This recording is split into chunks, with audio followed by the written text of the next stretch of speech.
Welcome to Salad with a Side of Fries. I'm your host, Jen Trepic, talking wellness and weight loss for real life. We're here to clear up the myths, misinformation, bad science, and marketing to teach you how to eat and how to cheat. Are you ready? I'm having salad with a side of fries. This week, we're talking about Crystal Light. Now, I remember this from the 80s and 90s. Admittedly, I didn't even realize it was still being sold today. So then recently, a friend of mine asked me about it.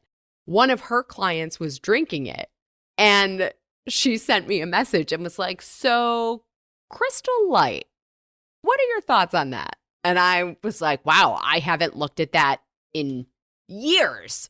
So I remember it being like this 0-calorie powder that you added to water to turn the water into lemonade or fruit punch.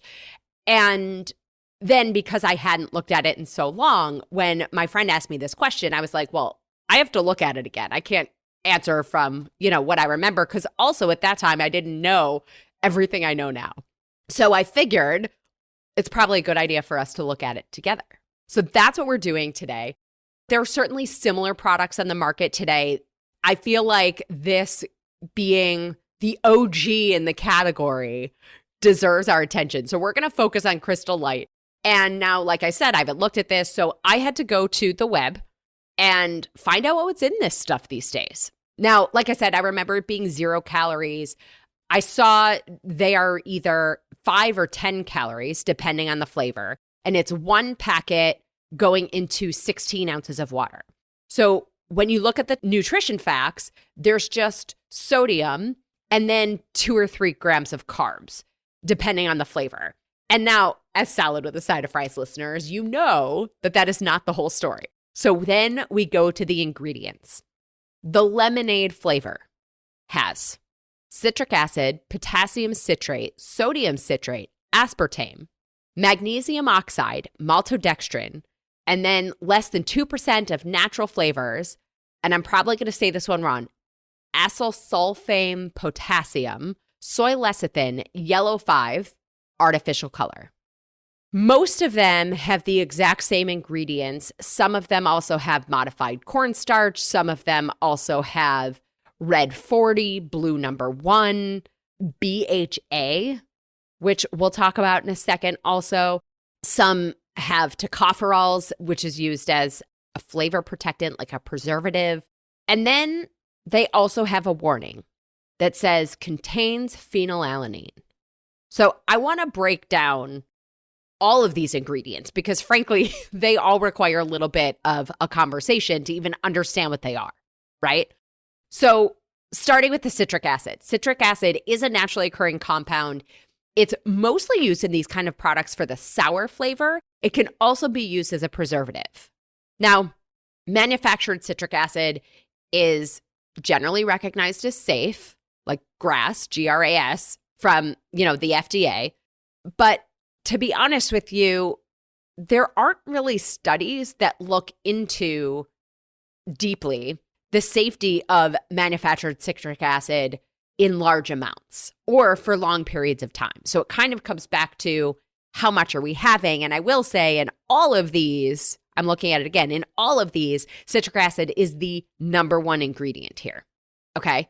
Next ingredient is potassium citrate. So this is a form of potassium that is also used as a preservative. Sometimes potassium citrate is used in medications and in supplements. And then sodium citrate is a preservative and a flavor enhancer. Again, sodium citrate is sometimes used in supplements. And this is where I sort of caution saying this, but the truth is, in large doses and over long periods of time, it may be dangerous.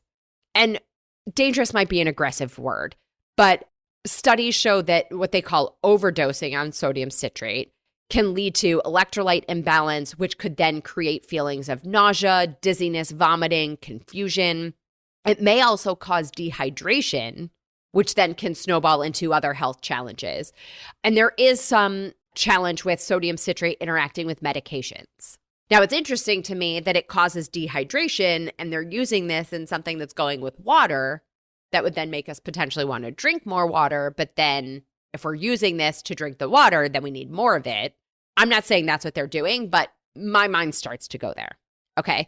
But then we get to more of the ingredients that raise flags for me. So this one is aspartame. Now, we've talked about aspartame a little bit before. It's an artificial sweetener.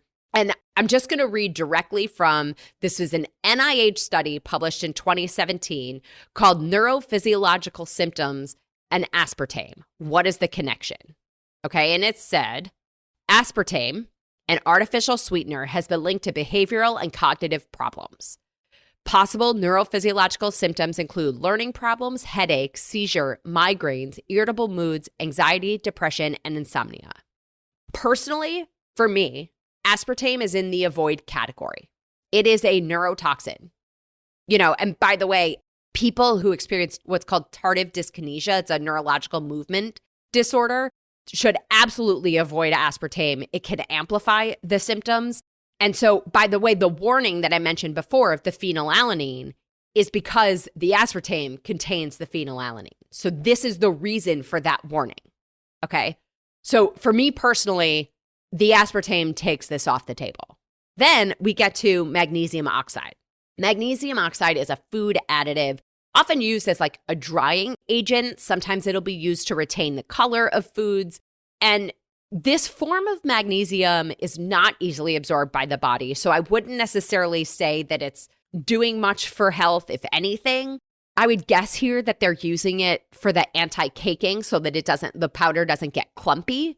Maybe some color retention, maybe some flavor enhancer piece, but maybe a couple fun facts on magnesium oxide.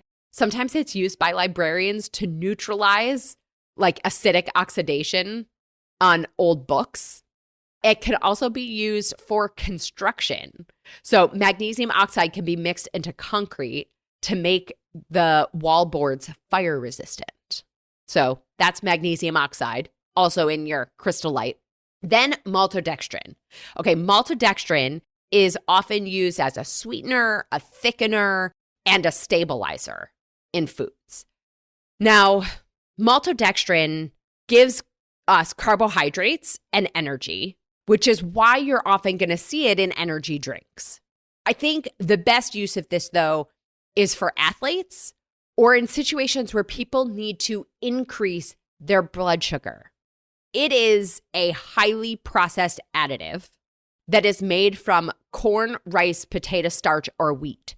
So, by the way, if you have a gluten challenge, or maybe gluten doesn't agree with you, be careful, because if the maltodextrin is made from wheat, that could be a problem. And then I think the thing to remember is like maltodextrin is high glycemic index. It can cause a spike in your blood sugar quickly. So it's safe to consume in very small amounts, but people who are looking to maintain balanced blood sugar or healthy blood sugar levels, in a healthy range, you may want to minimize or avoid maltodextrin. And there's also some research that it may negatively impact gut health. So there's a 2012 study that found maltodextrin may change gut bacteria composition, making a person more susceptible to disease. And they think that this may be because it may suppress the growth of probiotics. And then there was a study published in 2019 that concluded maltodextrin may impair intestinal mucus release, which can then impair gut health, right? We could certainly use more research, but I think this is worth noting. Again, the maltodextrin is a flag, okay? Then we have these big ingredients. Then it says contains 2% or less, right, of natural flavorings. The artificial sweetener, and I butchered it before, I'm going to try to say it again, acylsulfame potassium. So this is about 200 times sweeter than sugar. And it's often used in these cases for like the sour flavor. Soy lecithin is in there. That's an emulsifying agent so that it mixes artificial colors. And there's a preservative in there called BHA. And it stands for, it's like butylated hydroxyanisole or something like that. So again, a whole bunch of other things that frankly are not serving us. Okay. 2 quick notes, one on the sweeteners, one on the colors. So on the sweeteners, remember that sweet things, even if they're losing low glycemic impact sweeteners, they can be addictive, right? They keep us addicted to that taste of sweet, which means the more we have them, the more we want them, right? The more we have the sweet thing, the more we crave the sweet things. And the more we have the sweet things, the sweeter something needs to be for it to register as sweet. So choosing something like this might increase that craving for sweet things, especially sweet drinks, right? And noticing that some of the things that are in there are 200 times sweeter than table sugar, right? And the maltodextrin that we know isn't even low glycemic. It is fully high glycemic. Now, they do have a Crystal Light Pure option, which uses sugar and stevia plus some of the other additives. So, you do you, but I still don't love even the pure version, or what they're calling pure. Then a quick note on the colors. And I say this with all the love in the world, but no one on this planet is deficient in yellow 5, red 40, or blue number 1, right? Technically, they are all generally regarded as safe grass, right? According to the FDA. Yet there is some research that links artificial colors in foods and drinks to allergic reactions, behavior problems in kids, autoimmune disorders. So we want to think carefully, right? All in, this was a lot. Where does it leave us? For me, this is a hard pass. I mean, there's truly nothing in here that is health promoting or even health supporting in any way. And I'm trying to think, I don't know that there are other products we talk about where I'm an absolute no for me. It's just not. Now, I get it. Water can be super boring, right? So, could you have Crystal Light on occasion?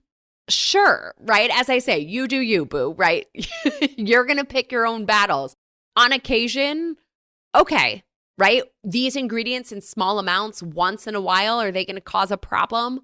Probably not. But I would also say it's not doing anything for us either, right? So if you get bored with plain water, I'm a big fan of flavoring it yourself, right? I like berries. By the way, if you use frozen berries, they act like ice cubes in your water. Any kind of citrus fruit or cucumbers. One of my favorite hacks is to combine them. So do cucumber with fresh mint. Do oranges and lemons, or cucumber and lime, or lemon and lime. But the combination makes them infinitely better.